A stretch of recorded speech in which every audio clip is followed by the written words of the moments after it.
Hello and welcome to Choose FI. Today on the show, we have a fun one. This is actually a live recording from the EconoMe conference in Cincinnati this past March. And I did this episode with Jordan, Doc G, who is a good friend of mine. And it was wild. It was in front of 500 people live Saturday night at this conference. And we actually brought up two members of the community. So we had Roger and Alison come up.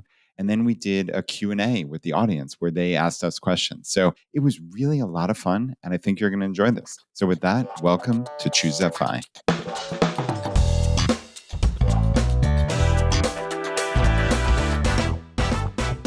Welcome. I am Jordan Grumet, aka Doc G, and sitting next to me, I have Brad Barrett of the Choose FI podcast, and this is a joint Choose FI Earn and Invest episode here live at the EconoMe conference in 2024. Let's hear some noise.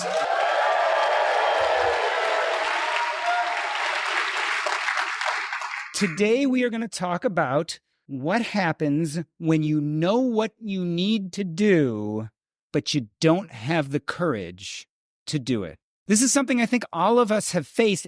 It's something I'm intimately familiar with. Brad, I realized that I was financially independent in 2014. It took me till 2018 to eventually leave medicine. And that was only because I went to a Camp FI and I bolstered myself up with all the people there who lent support to me. So tell me, Brad, have you ever had an episode like this in your life? I have, but I'm going to ask you. So Camp FI, was there one conversation? Like what happened in 2018? So I had my groupie moment.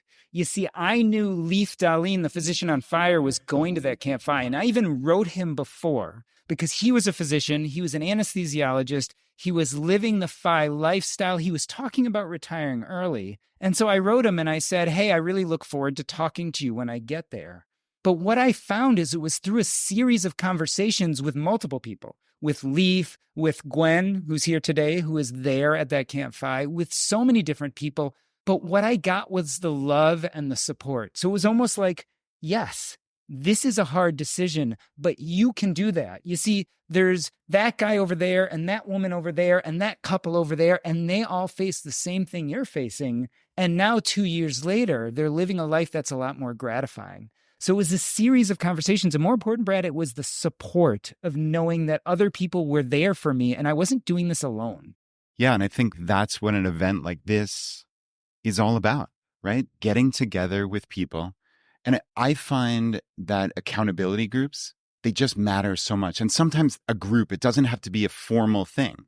It can just be one or two people you met and had this fleeting conversation with, and you got their email address. Right? Like that's what we should be doing here at EconoMe. That's what we should be doing when we go to a local meetup, right? Try to find those people that you can connect with, because I've found, and you asked me a question, I'm not going to skate on by it here. I think honestly, I'm experiencing that right now, literally as we speak. And I think I have kind of reached a point of self-induced burnout. You know, it's interesting. I've thankfully had some amazing conversations here with people, and I love doing this podcast. Love. I could have never imagined the value that it would bring to my life. Like to have imagined 7 years ago that I would have a podcast was laughable. To imagine that I'd be sitting here in front of 500 people and not being frightened out of my life essentially would be utterly laughable. But I've found that this is where I find flow. And I could do this for the rest of my life very, very easily. I think I have taken on too much when it comes to Choose FI because I know how much it means to people and how much it has impacted. And I say every episode, send me emails. And I really, really want you to send me emails. But it kills me that I can't respond to all of them. I physically cannot do it. And I beat myself up. And when I log in, we have this Help Scout help desk thing. I could tell you exactly, I have 1,068 emails that I've curated as ones that are important to read and get back to. As you can imagine, I'm not, they keep piling up, right? So I think on some level, I have to be okay with doing what I can. And I think doing this podcast and writing my newsletter, which I also really enjoy, I think like, for all intents and purposes to the community, if I did those two things, which probably take me about 4 to 5 hours a week, that's adding value in the highest way I can. And it's all the other hours that I spend that are killing me, that are causing, harm in my life in ways. And, I'm being very open and honest here. And I think I've let it become unbalanced. And I think what I've come to realize is that it's not viable. It's not viable anymore. And I have to be honest with myself. And what's so cool again about this community is we have friends. We have people maybe we've never met before. I joined Jillian Johnsrud's Retire Often, her coaching program on mini retirements, though I haven't been able to attend quite as many meetings as I would like, close to zero, unfortunately. But just being part of it and seeing people talk in a WhatsApp group and chatting with Jillian has really emboldened me to take my first mini retirement. So this is something I'm pledging out loud here publicly in front of 500 of my friends. So yeah, I'm actually going to Bali for Amy Minkley's 5 Freedom Machine. I think it's really an important point, what Brad is bringing up, because what I did in my intro is I talked about the courage to use financial independence, as a superpower. But what Brad is also talking about is the need for that courage never goes away. Just because you're financially independent doesn't mean that at times you're going to have the courage. You're going to know better in your brain, but knowing is different than doing. And one of the essential things Brad just talked about right now, which I hope you see, is what Brad did is he realized that having the courage to do what was good for him was going to be difficult. And so what did he do? He reached out to his community. And I think that's really, like, you guys know, if you listen to my show, I usually tell you the grand message at the end. But today I'm going to tell you it in the beginning.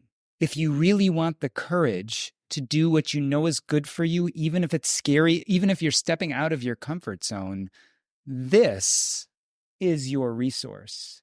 And so Brad and I are not the only ones who struggle with having the courage to do what we need to do. So instead of just talking to us, the content producers, it's time we talk to some of you. So I'd like to welcome up onto the stage our first community guest, Roger. Come on up. Roger is a good friend of mine. He's part of the Wealth with Purpose Mastermind, and we've spent a lot of time talking about not only what he, but what all of us want to do with our lives. Where do we want to go with ourselves? And Roger and I have had these long conversations about what he wants and what's standing in the way.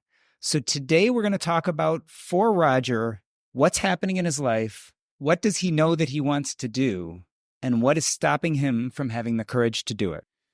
Roger, welcome. Thank you for coming up. Really appreciate it. And, sometimes it's hard to share what's going on in our lives, but I really appreciate you coming up here in front of so many people and doing this. So I guess the obvious part is, let's start with your story. So give us the short of where are you today? Yeah, so I'm an attorney out of Denver. I have a wife and 2 girls, 7 and 10. So this fire journey, I think I remember in maybe 2012, I was reading Mr. Money Mustache, and his blog kept me up until 2 or 3 a.m.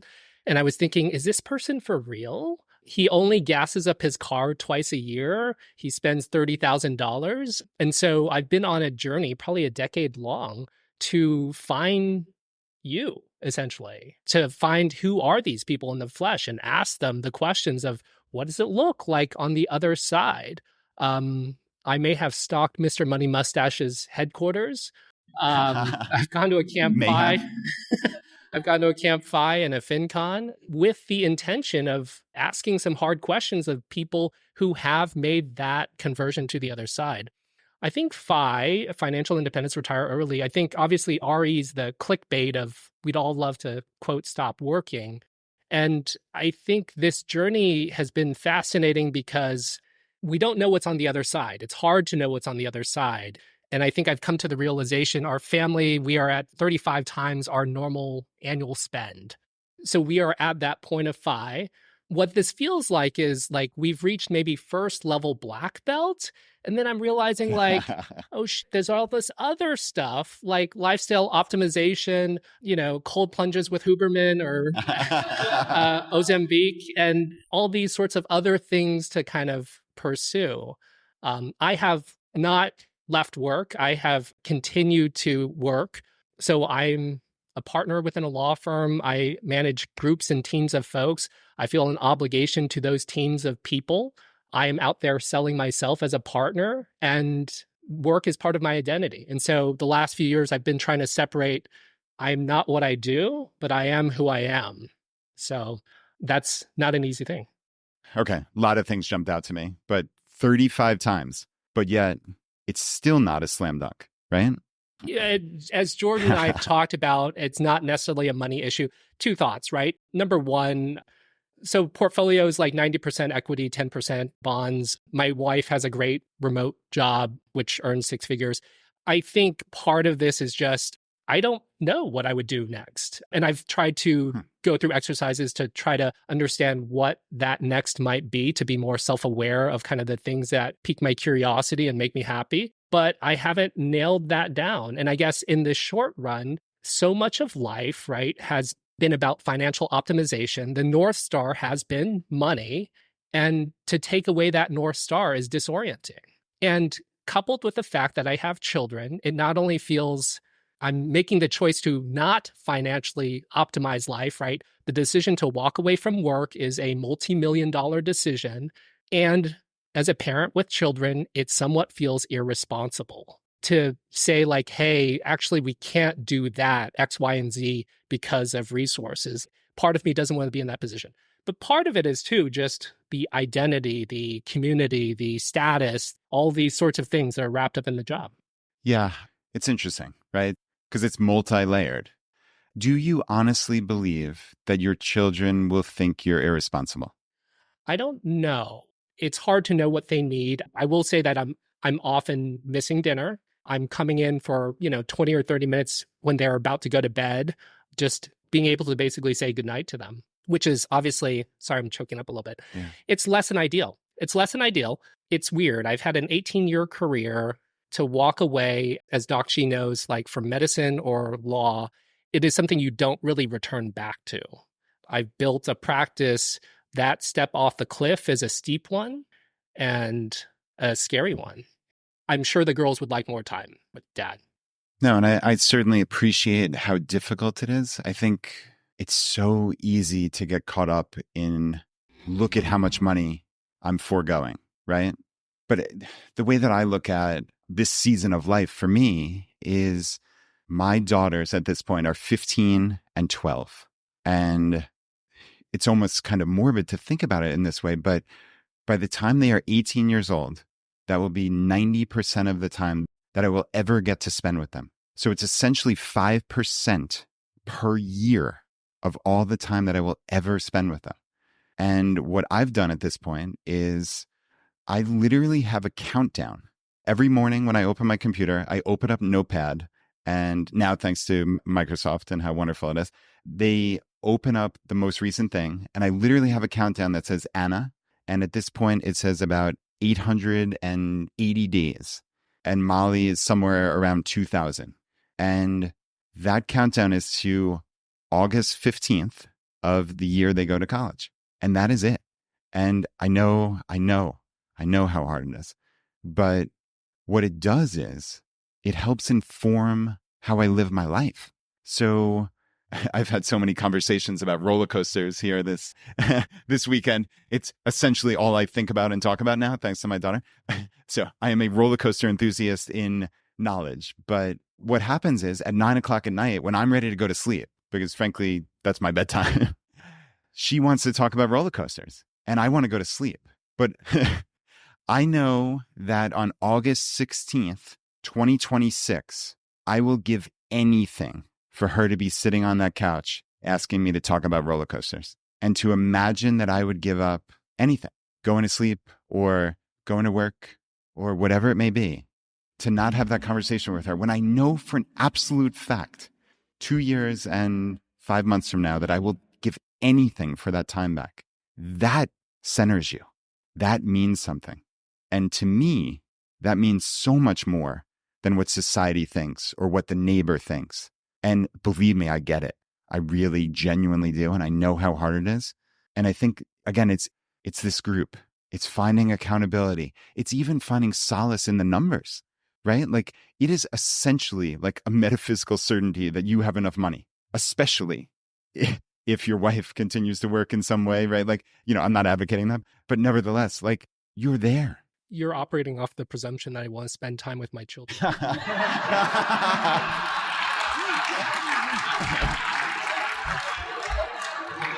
Cut. And that's a wrap. All seriousness, Roger. On a scale of 1 to 10, Roger, how much do you love your job? Gosh, there are elements that I enjoy. Stop explaining. I agree with your point, and I know anyways, after the FI conversation, it's usually the die with zero conversation of No die with zero, the taking stock conversation. Yeah. Perkins be damned. What is this die with zero? What are you talking about? Yeah, the purpose.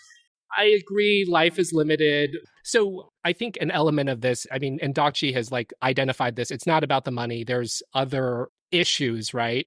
And it's that disorientation, not with money, but also with the who I am question, right? So right now, all of you in the audience know more about my finances than my parents do. I had a conversation with my parents over the holidays. I've been pursuing this FIRE thing for a decade, have not really come out of the closet with them. And I told them over the holidays, and I think they were a bit in disbelief. I've never talked about it with them. They were kind of like, what do you mean? And I think, so one, it was a positive milestone in sort of shedding that layer of expectation, of responsibility. And it hopefully kind of set a course of now this is a hurdle that I've overcome. Yeah. Do you think you've overcome it? My therapist says I have. What do you think? By the way, Dakchi and I are sharing a room. Maybe not anymore. Yeah. I might get kicked out. He might not let me back in. Little spoon, big spoon. He has his own bag. To the question of have I overcome it, I think it's a continual work in progress. I think what I am doing is continually, as a risk-averse person, comparing and contrasting, is that the life I want? Is that the life I want? And could this be different? That's part of the reason why I come here, so I can see people who have made that transition and hope to kind of understand if it's one that I want for myself. So, Roger, I had a really interesting conversation at lunch, and the question went around the table. Tell us one really interesting thing about you that you do that is totally unrelated to work. I want you to think about that, and I want you to share it. And I know it kind of sounds off the wall, but I think you need to stop thinking of yourself in terms of this is me and my career, and start picturing, what does a FI life look like? I mean, you have the entire world of options. You have essentially unlimited money. You have time resources. You have a family. You have all these things. You have knowledge and skills. What does that look like? But don't start with the analytical part. Start with, what's something you love to do? If we were sitting around 5 of us, what's something cool that you do for fun? Don't overthink it. Just what's something really interesting that nobody knows about you that you do? I'm thinking of 2 things. One, I enjoy catching people lying. Really? Yeah. Okay, we can't move past that. Oh, come on. Jesus, what are we doing here? How do you get that as a skill? So as an attorney, I'm talking with clients, kind of understand their fact pattern and trying to decide, wait, does that line up with how I understand things to be? Sometimes they're misrepresenting things, and figuring that out and communicating with their employer if and when appropriate. That's just a broad way of stating it. Anyways, I like to be able to discern this, right? It's a funny and fascinating thing. The other thing I really enjoy is talking to strangers, which is why I'm here. And I enjoy having awkward conversations with strangers. So you're welcome. Stand-up comedy. He doesn't know it, but stand-up comedy is what he wants to do.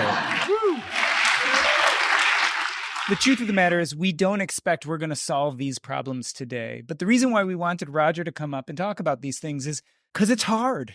It's really hard. Sometimes our brains kind of know that something's wrong or know we want to get from A to B, but we don't know how. And the reason I want you all to hear Roger is because right now, I want you to all stand up and clap for him because he just did the ultimate act of vulnerability.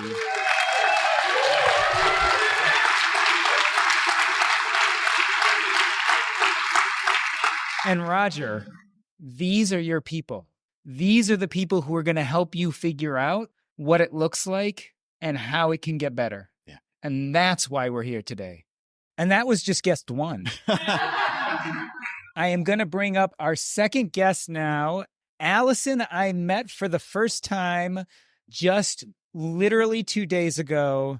We were at the Thursday event. I walked by her on the patio at the bar. Not only did her smile light up the room, but she said something to me that made me stop and listen. And let me tell you, I've heard just about everything. I'm not just a podcaster, but a doctor. I talk to people about crazy stuff. And yet she stopped me in my tracks. Alison, I walked up to you when we were talking and you said, look, I feel comfortable talking for and working for billionaires. I feel comfortable talking and working for movie stars, rock stars. But you know what? The one thing I don't feel comfortable doing? Coming to a FI event. Alison, explain yourself. Thank you for the introduction. I've been thinking about this since you posed the question. And I don't know if, as humans, if we can necessarily distinguish between being in the company of world titans and the anxiety of overcoming, giving advice on how to raise their children and educate them versus being in a new environment. I've been part of the FI community for 20 years as a longtime podcast listener, reader of literature, and this is my very first event. So Alison's previous job, we can't talk about it other than to say she was a nanny for the stars. People you all would know, household names. Not a single FI ever talked to a FI person. So you've been following this way longer than I have, right? 20 years. Had you ever talked to a financial independence person, anyone who knew about this before? Not in person. And what did you think was going to happen? Like in your brain, what did you build up was going to happen when you came here? What did you expect? I had a brief conversation with our amazing organizer, Diana, earlier. We love Diana. And I said that my anticipation of coming to a brand new community in person was that I was just kind of going to be a wallflower the first time out and just, watch all the longtime people interact. And maybe my second economy, I would, start interacting and making friends. Certainly not right off the bat being part of a podcast. Did you think people were going to be nice to you?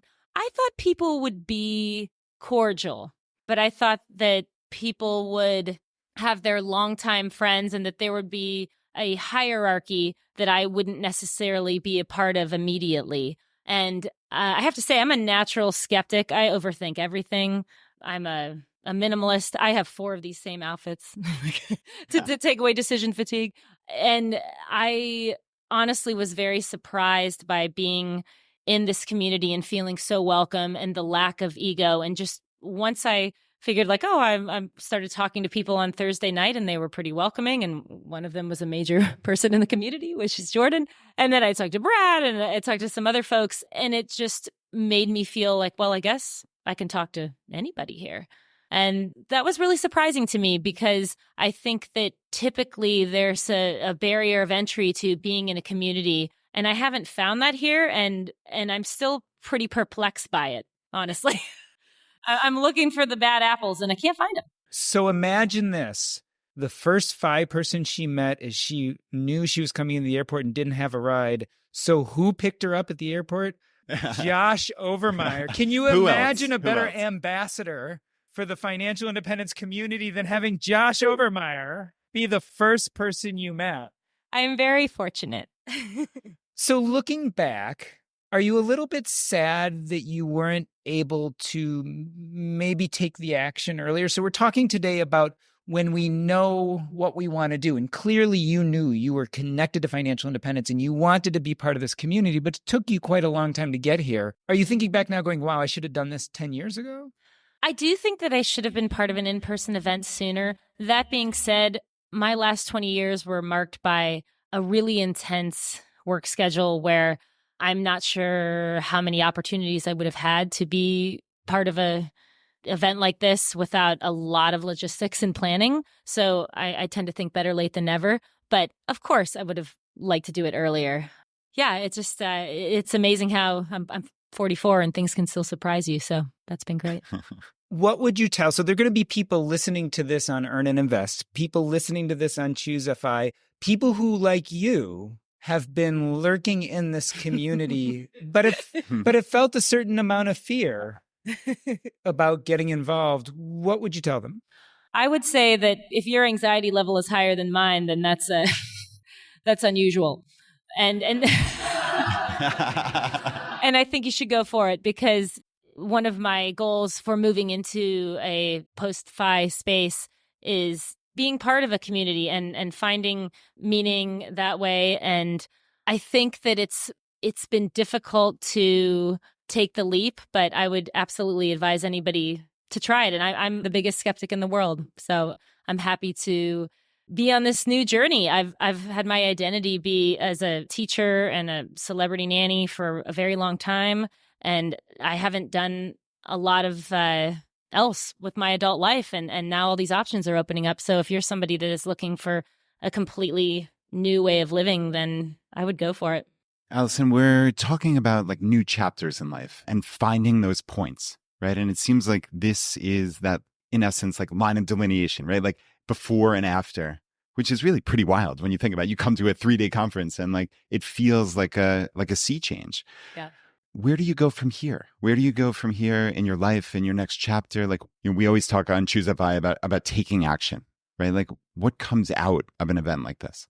I think that when I initially came to this event, I have a half-written book, Nest Egg Nanny, and I have thought about, do I want to contribute to the space by talking about financial principles and, kind of throwing my hat into the ring that way. And I think I still want to do that, but I think that coming to this conference has changed probably the way that I want to do that. I don't necessarily think that our community needs more people talking about budgeting and spreadsheets and a lot of the things that have been covered to the nth degree in this community. I think our community needs more people that talk about their background and their stories and have vulnerability and take the chance to say, I don't necessarily know what's next, but I'm okay with being part of a community and figuring that out in the context of this community. And that's what I'd like to try to do. Yeah, I love that. And I think that's the nice part about our community is there is a space for people who are interested in new voices. Like, I absolutely love that. And I'm curious, like on a personal level, what's up next? To steal from my good friend Jordan here, like, what does life look like for you now? I'm assuming you're at FI, but that's just an assumption. Talk to me, like, where are you in life? Where do you go from here? So I hit FI in 2020, but I continued to work for a few more years. And I have been outside of my job for almost a year now. And I am still figuring that out. You guys caught me at the pivotal moment. I'm a marathon runner. I'm a musician. I'm a minimalist. I'm into FI, but I still am looking for that next thing. So it's a little bit scary to say that I don't know. And I think that part of the reason to come to a conference like this is to get some seeds to maybe figure that out. Yeah, I hope to find that answer. I never imagined being at a place in life where I didn't have the structure that I had as a child and in my work life, and to be able to have the option to even consider something like this. And while part of me is elated, part of me is absolutely terrified. Please, everybody, if you're interested in supporting Alison and being less terrified and taking action in the next steps of her life, will you stand up and give her a round of applause? Thanks, guys.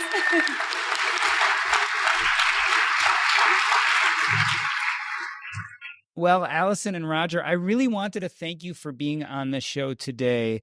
The reason why I wanted to highlight your stories is I don't want to make light of things. This is not easy. The decisions you make, even to pursue financial independence, are not easy. But even getting past that, you still have to take action in your life.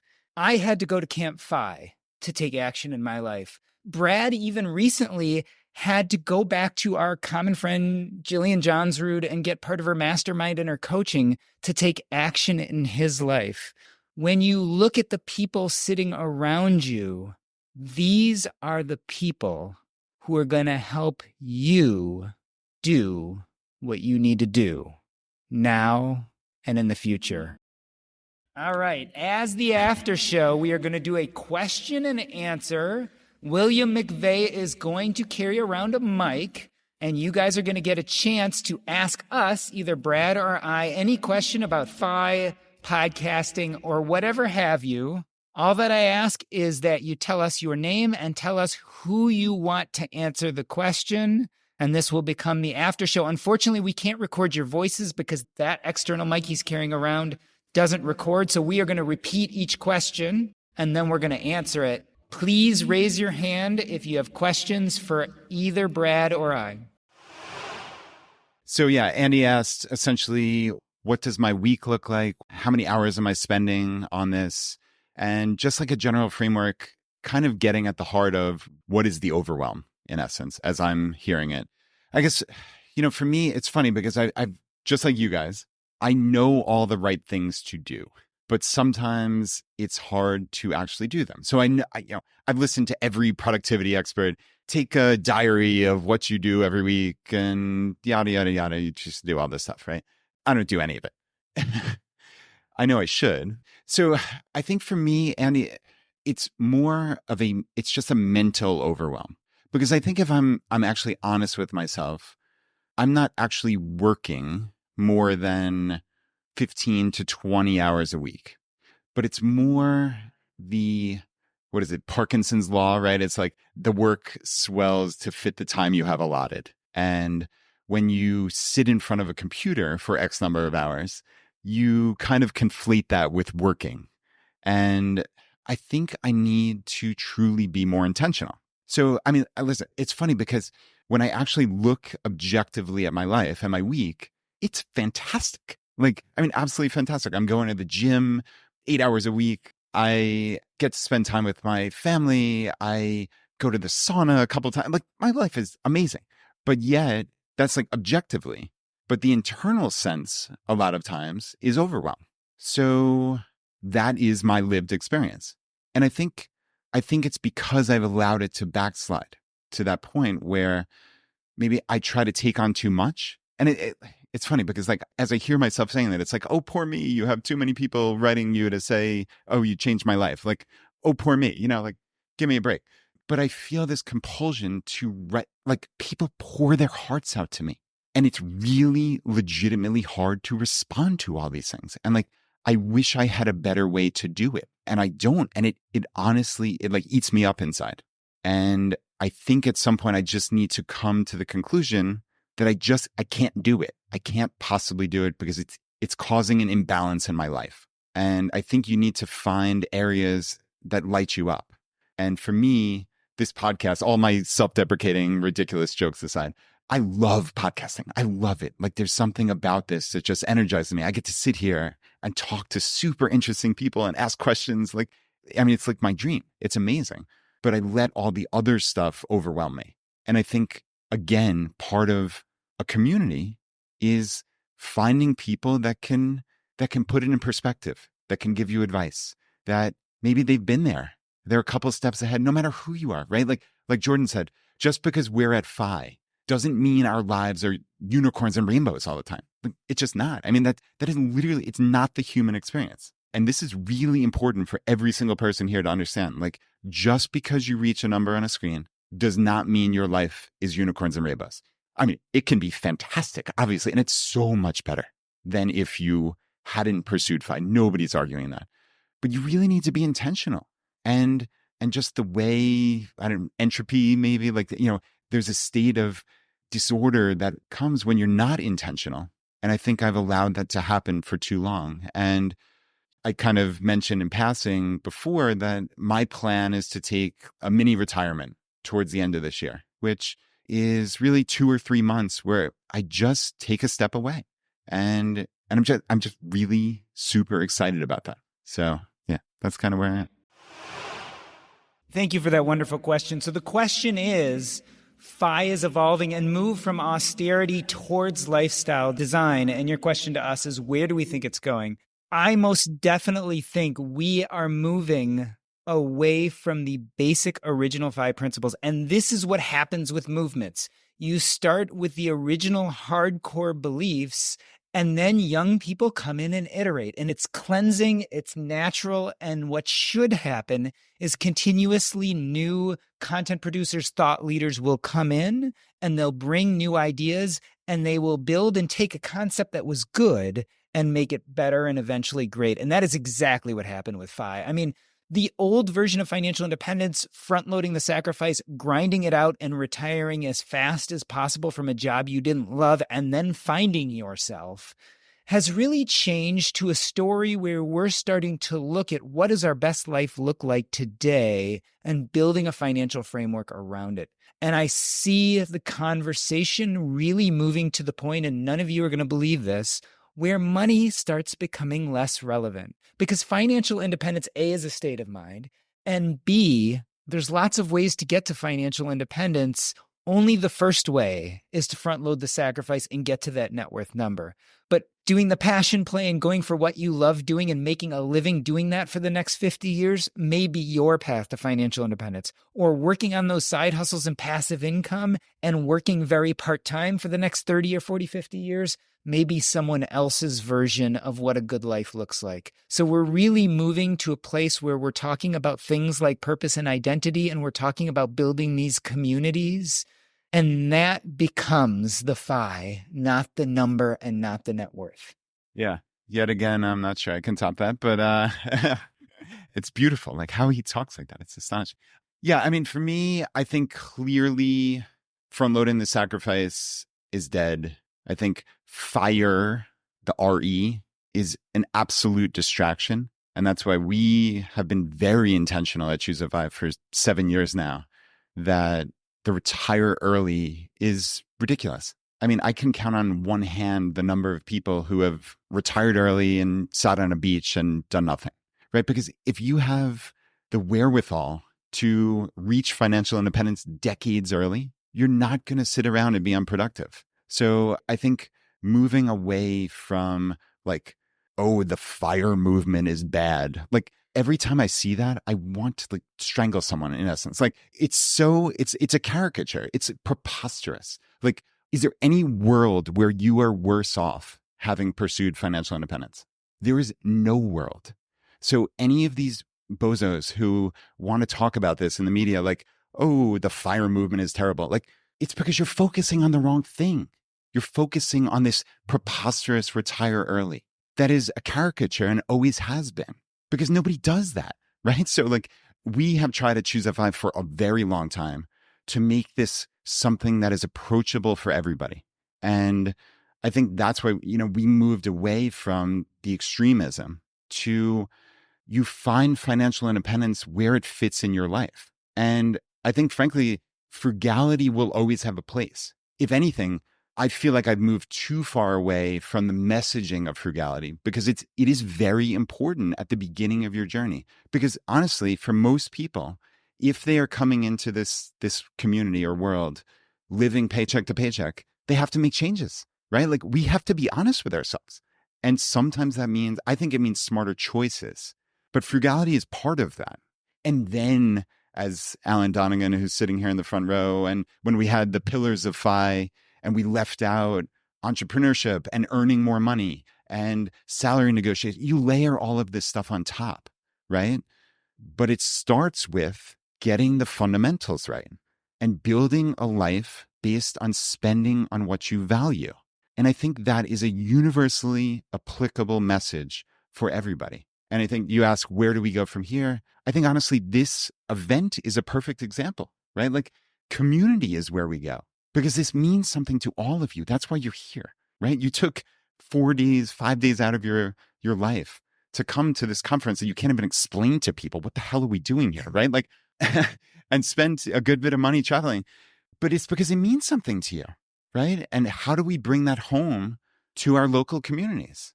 And, we've tried for a very long time to create these Choose a FI local groups.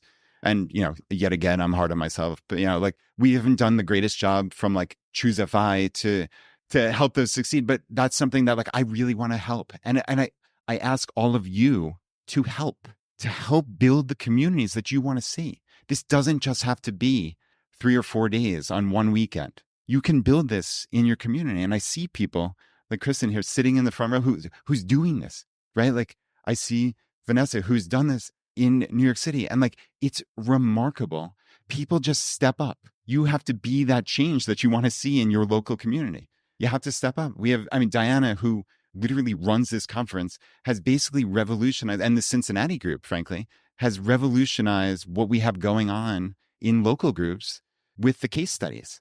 And now I know we have our local admin, Emily, sitting here. Like, we've had 3 case studies in Richmond, people who were brave enough to stand up and talk about their personal finances in front of their friends and neighbors.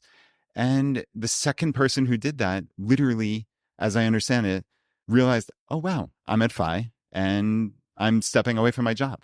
I mean, how cool is that, right? Like, and you can do that. We can make that change happen. So I get a little long-winded, obviously, as you can tell, but community, and we can do that. So thank you.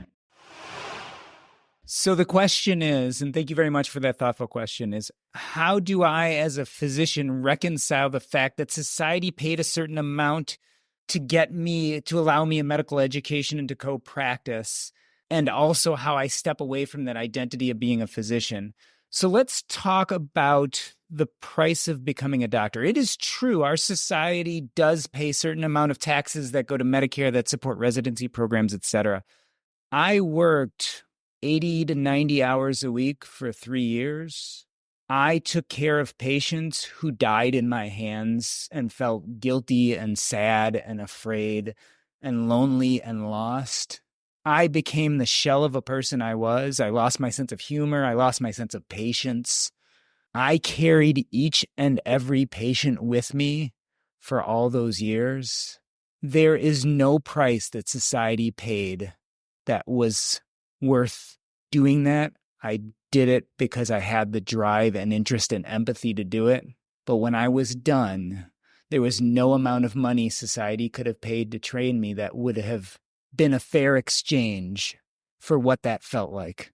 I have no regrets about leaving medicine. I have no sense of feeling that I owe society something. I gave my heart and soul and almost every moment of my day for 20 years. I took phone calls at 3 and 4 in the morning. I worked on almost every major holiday. I worried about each and every patient, and I will never sleep comfortably knowing that I could have done better for some of these patients, and I didn't. So am I guilty about that? No, but I also feel like I don't owe society anything. I gave it my best. When it comes to identity, it's a little easier for me because the identity of being a physician never really sat well with me. And so I was kind of ashamed and embarrassed of being a doctor, which should have really told me that it wasn't the right identity for me. But I've been thinking a lot about our concept as people of enough. And I think we all cling to these external identities that don't fit us because we're so struggling to feel enough in life. And the problem is doing something that doesn't fill your soul and doesn't fit you will never make you feel enough. Like, that's something that has to come from the inside. And it certainly doesn't come from doing things that stress you out or make you feel anxious, or things that you are embarrassed or too shy to tell people you do. And so for me, yes, there was some walking away from status and certainly some walking away from income. On the other hand, waking up every day and not carrying that burden anymore has relieved me of some of that fear of loss of status.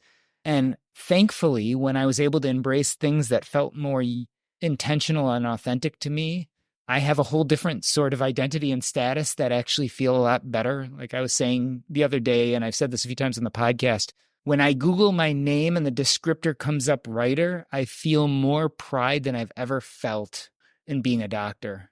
It actually lights me up, and I never had that up until this point in my life. And so I would make that exchange every day, without a doubt and without regret.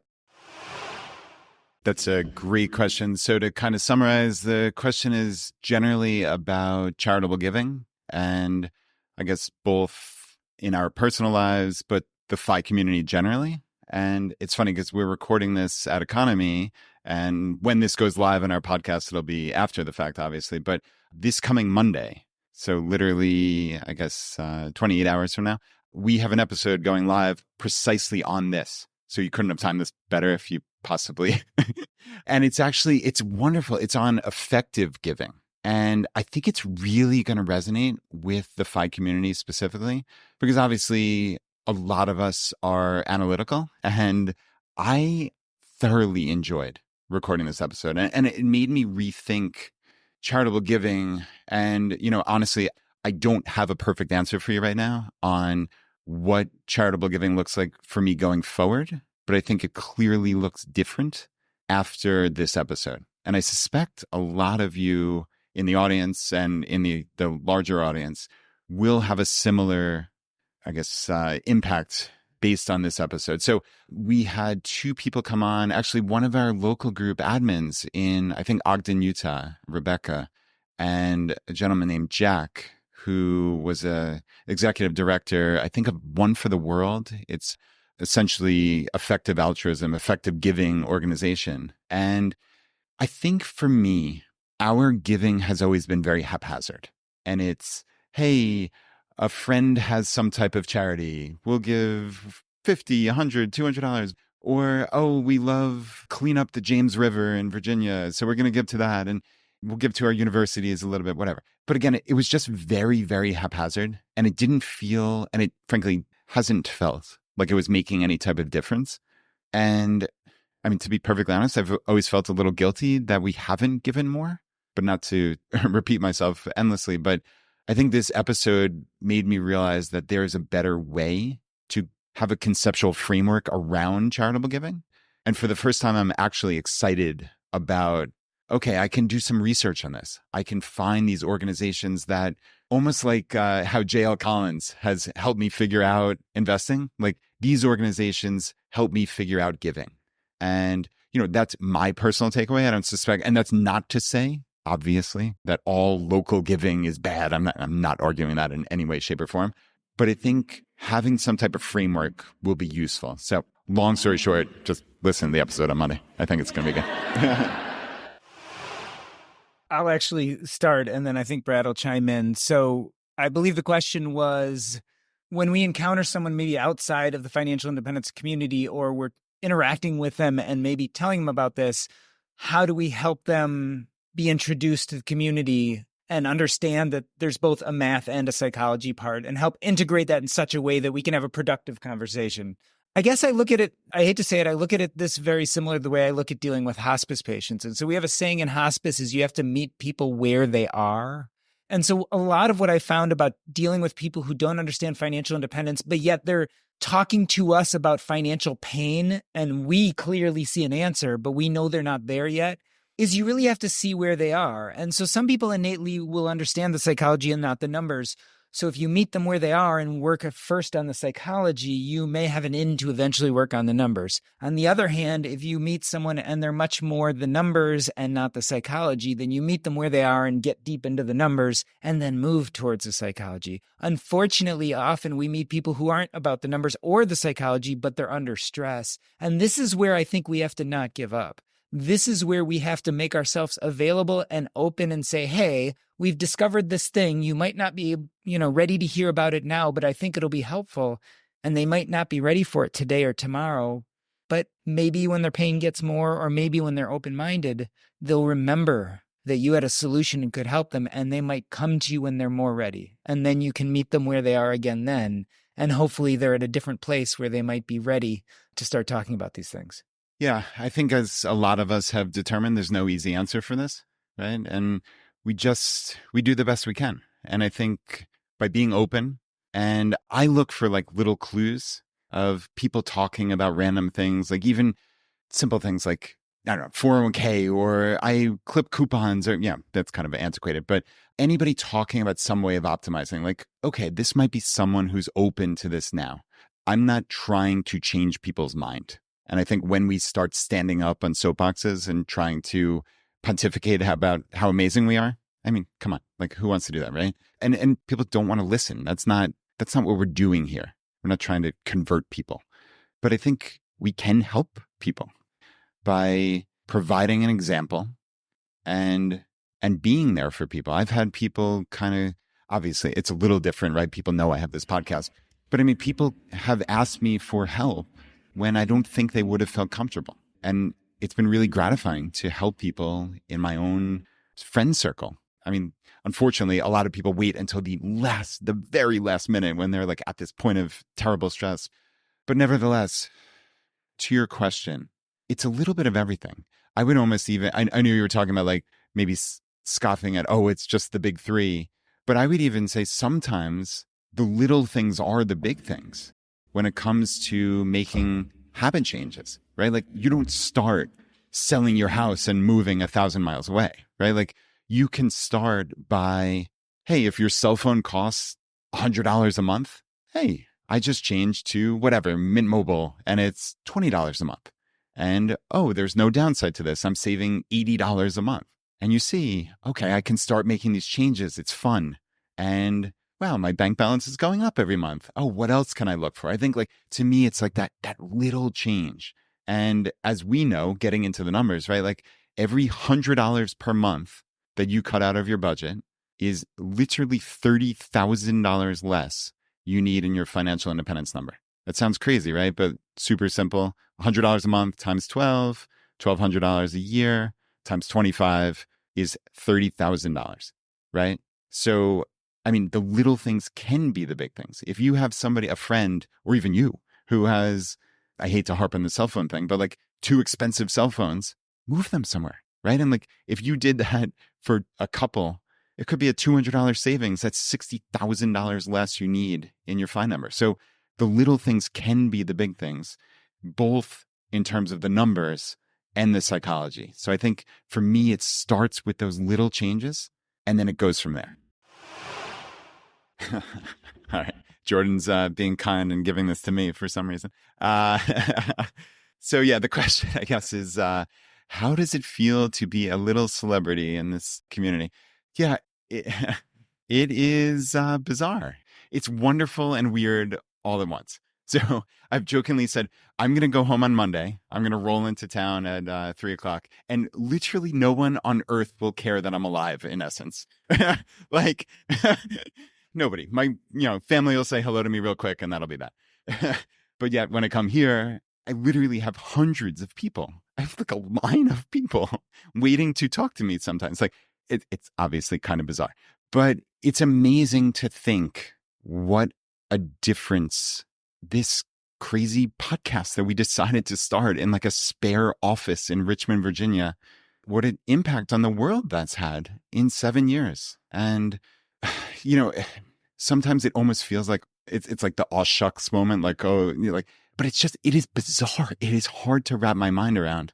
And I don't think you guys will ever know how much I appreciate when you come up and tell me what a difference it's made, because coming to EconoMe last year really reinvigorated me, because, the COVID era and the impact that it had kind of on behind the scenes on our business, and, Jonathan leaving the podcast, even though everything's wonderful and he's, we're still great friends.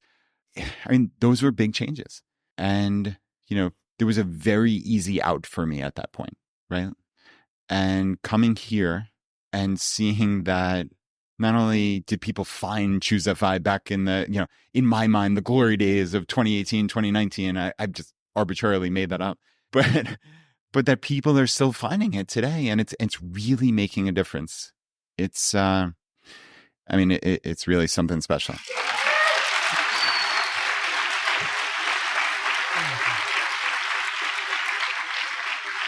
So I don't feel like a celebrity sitting next to this guy over here. I would sum it in literally one sentence. It is a privilege to speak and be heard. Thank you, everybody.